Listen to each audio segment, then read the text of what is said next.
I'm back. I'm going to read again about the House bill that was introduced to remove marijuana from the list of controlled substances. The reason for that is because it has a lot of specific information that pertains to facilities here in San Diego, marijuana production facilities, testing labs, and medical marijuana, what they call, dispensaries. But let me just read this.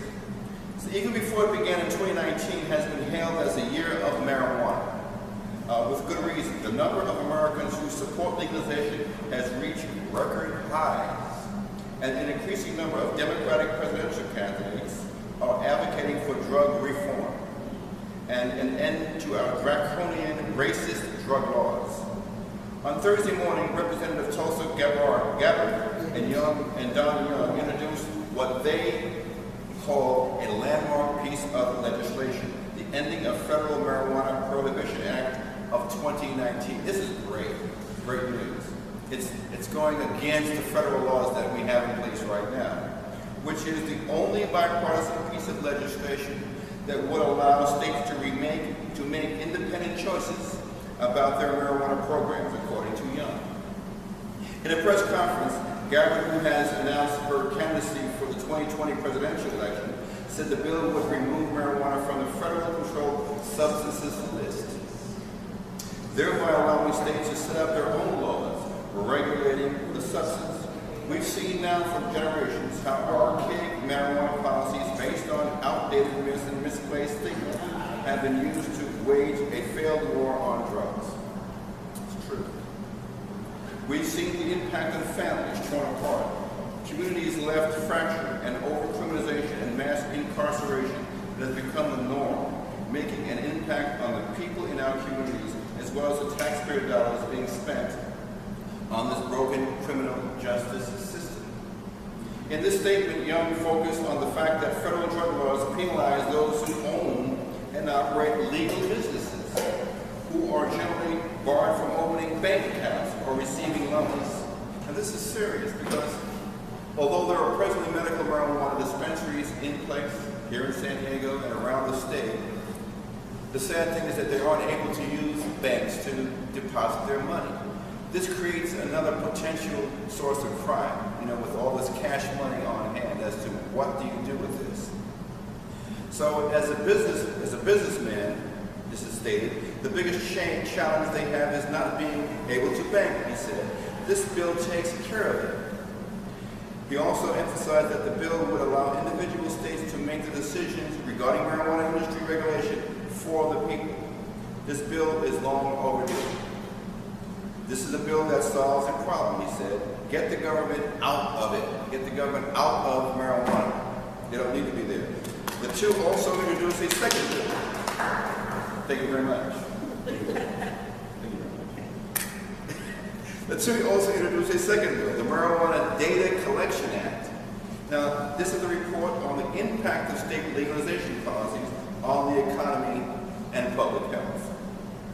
This bill will allow us the opportunity to make sure we are governed by the truth and facts and not misinformation and lies. The government has way too long been putting out lies and misinformation to make people fearful, to push people away from using this medicinally valuable drug. I don't want to even call it a drug anymore, actually.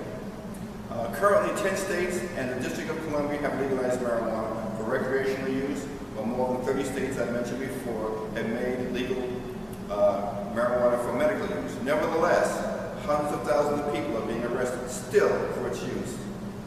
I mentioned that people of color are more than 3 times likely to be arrested for marijuana use, even though they don't represent that kind of population difference.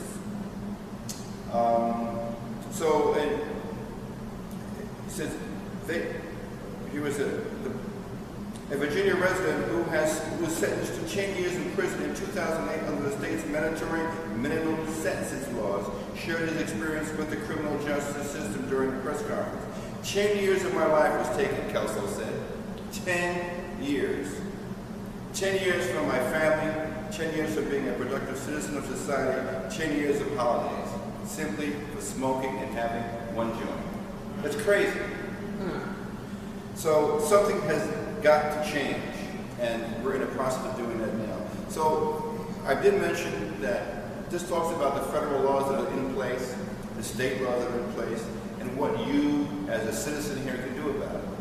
Now, when the federal laws are passed and the state then made changes to allow people to smoke, that's for the whole state. But within each state there are municipalities or communities that are controlled by the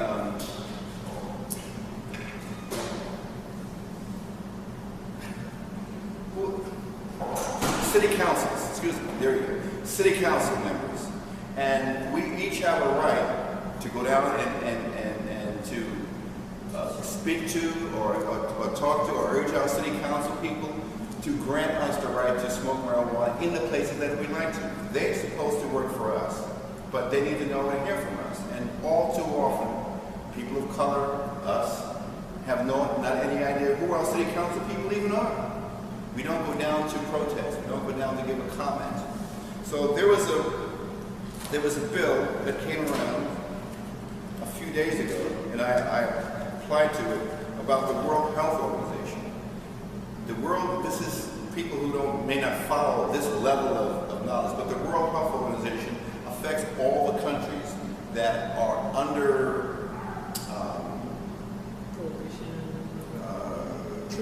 treaties, right. When treaties were set in place, all the countries who were involved in this have agreed that marijuana would be restricted against the law. However, many of these countries are now using marijuana in the positive states, but still is against the law in those states. Right here in our country, for example, we are no different. So when the World Health Organization said it's come a time when we want to make a change, all the countries have a right now to go back to their country and check with their people to see what they have to say about this. Will the country people say, we don't want this to occur? Well, that now is what's going on in the United States. And we have until March 14th, which is right around the corner, to give a comment about whether we like or dislike this fact. Now, I took it upon myself to write an extensive comment to say that I am a cancer survivor. I've used marijuana for many, many years to help me become what I am today. That is a living, viable person who, up until the time I discovered marijuana, was not going to live beyond 10 years. This is 19 years going in right now. And I feel great. I smoke every day. Every day. In any case, let me see if I can find out. I have a lot of information here. Here we are. Tell the U.S. to support global cannabis rescheduling. When the World Health Organization recommended earlier this year that cannabis be rescheduled under international law, advocates cheered the news. This is a great policy. It's the best outcome that the World Health Organization could have possibly come up with. But we have to do something more than just celebrate. We have to participate. And this is where you come in. Between now and March 14th, the U.S. Food and Drug Administration is accepting public comments on the World Health Organization recommendation.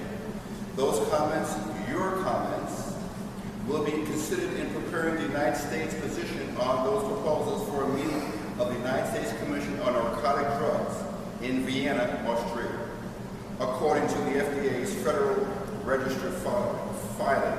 That means that, gee, we have 5 more days, plenty of time.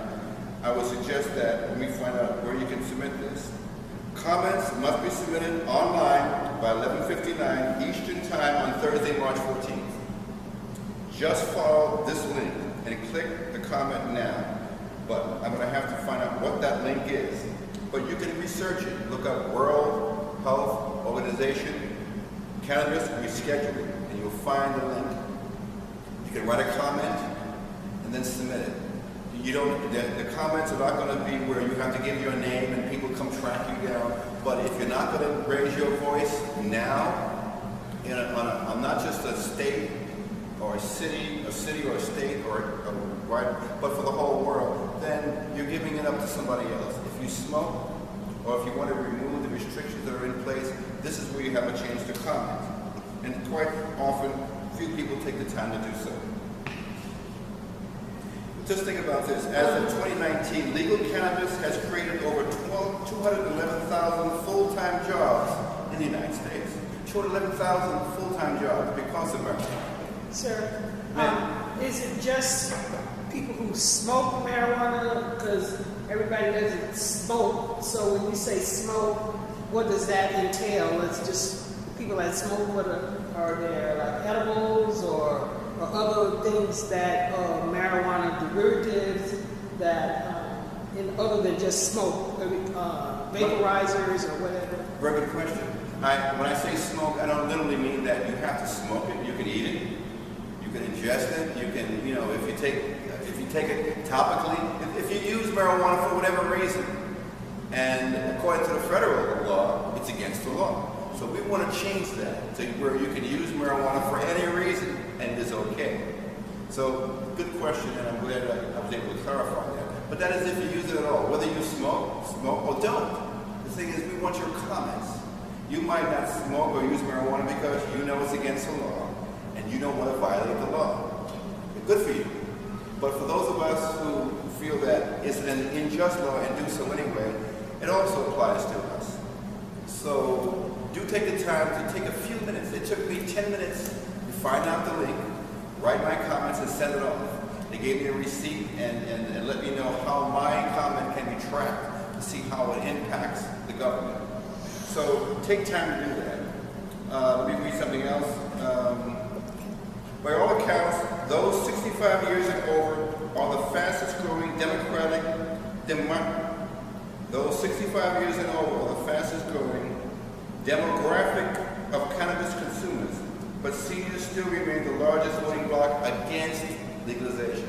Seniors are the largest voting bloc against legalization because they come from old school, you know, where they believed all the hype, all the bad news about marijuana, that it was evil, it was this, it was that, and they've had situations. They have people that's in prison. Yeah, they have situations with family members who used it and got arrested, or a child of theirs is now in prison. So they aren't for this, but times are changing, and this is the time to take advantage of that.